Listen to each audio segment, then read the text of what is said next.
إذا كان القصد بين الزوجين فهذا أمر عظيم دعا إليه الإسلام وحث عليه، بل هو حكمة من حكم الزواج والإحصان، إذ الله جعل سبحانه وتعالى الزواج للسكن والمودة بين الزوجين لتسكنوا إليها وجعل بينكم مودة ورحمة.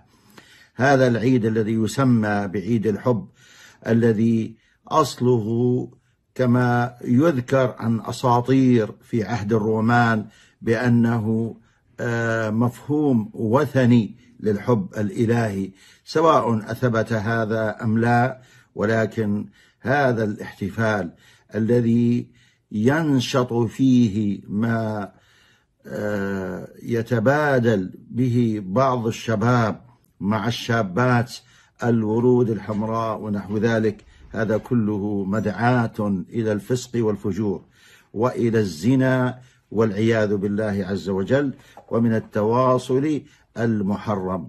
كل هذا لا شك من الأمور الخطيرة التي يجب على المسلم أن يبتعد عنها.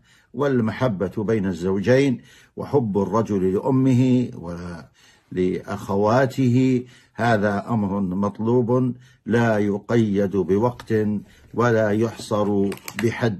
وفقنا الله وإياكم لكل خير وجنبنا كل غواية وشر.